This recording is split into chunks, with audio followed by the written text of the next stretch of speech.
Nathpa Jhakri hydro power station ने हासिल किया दूसरी सबसे तीव्र डिज़ाइन ऊर्जा का कीर्तिमान।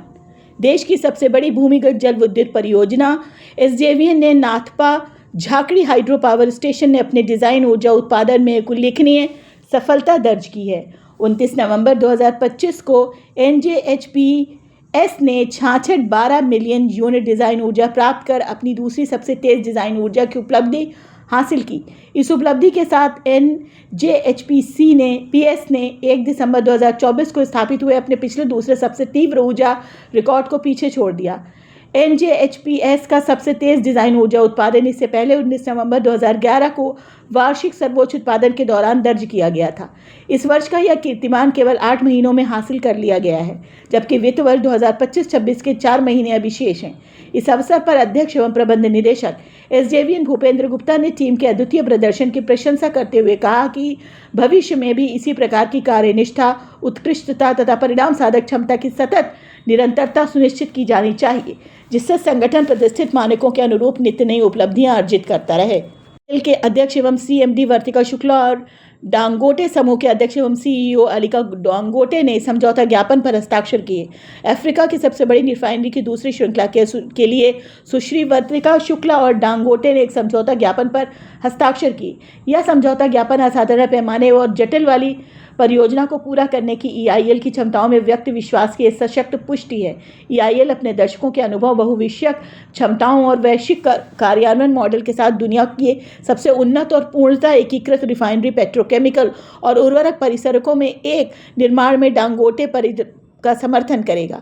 1.4 मिलियन बैरल प्रतिदिन एक प्रस्तावित विस्तार एवं वैश्विक महत्व की परियोजना है और यह दुनिया में कहीं भी विश्वस्तरीय उर्वरक सुविधाओं से युक्त एक ही स्थान पर सबसे बड़े रिफाइनरी परिसरों में से एक होगा। इंफ्रास्ट्रक्चर डेवलपमेंट कर्नाटक लिमिटेड के राइट का लक्ष्मण सिंह मैनेजिंग डायरेक्टर नियुक्त किए गए। रेल मंत्रालय ने एक अहम लीडरशिप कदम को औपचारिक रूप से मंजूरी दे दी है, जिसमें एक अनुभवी रेलवे टेक्नोक्रेट लक्ष्मण सिंह आईआरएससी को के राइट का नया मैनेजिंग डायरेक्टर नियुक्त किया गया है। यह नियुक्ति एक बड़ा पॉजिटिव कदम है। के राइट एक जॉइंट वेंचर है जो बेंगलुरु सबर्बन रेल प्रोजेक्ट बीएसआरपी के लिए एक जिम्मेदार है, जिसमें काफ़ी देरी हुई है और एक फुल टाइम टेक्निकल हेड के लंबे समय तक तलाश चल रही है। श्री सिंह अभी Bangalore metro rail corporation limited में चीफ जनरल मैनेजर सिविल के तौर पर काम कर रहे हैं। वो कर्नाटक सरकार के तहत डेपुटेशन पर के राइट के मैनेजिंग डायरेक्टर का पद संभालेंगे। उनकी डेपुटेशन को उनके चार्ज लेने की तारीख से 3 साल के लिए मंजूरी दे दी गई है। इंडिया बोर्ड ने मसूद अख्तर अंसारी को गैर कार्यकारी नामित निदेशक नियुक्त किया। पीटीसी इंडिया लिमिटेड के निदेशक मंडल ने एक प्रस्ताव पारित कर एनटीपीसी लिमिटेड के कार्यकारी निदेशक वित्त मसूद अख्तर अंसारी को कंपनी के बोर्ड में एनटीपीसी लिमिटेड को गैर कार्यकारी नामित निदेशक नियुक्त किया गया है। श्री अंसारी 1990 में एक कार्यकारी प्रशिक्षु के रूप में एनटीपीसी में शामिल हुए और उनके पास वित्त और लेखा के लगभग 33 वर्षों से अधिक का विविध अनुभव है।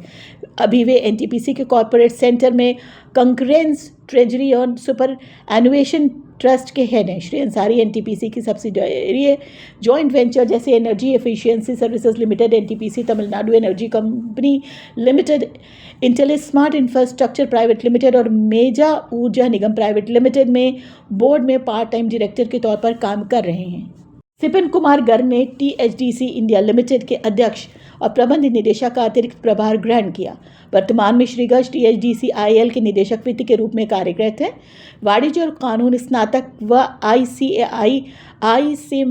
आईसीएमएआई आईसीएसआई के सदस्य भी हैं और कंपनी सचिव परीक्षा रैंक धारक भी हैं। उनके पास बिजली क्षेत्र में वित्त, लेखा, कराधान और वाणिज्यिक कार्यों में 24 वर्षों का अधिक अनुभव है।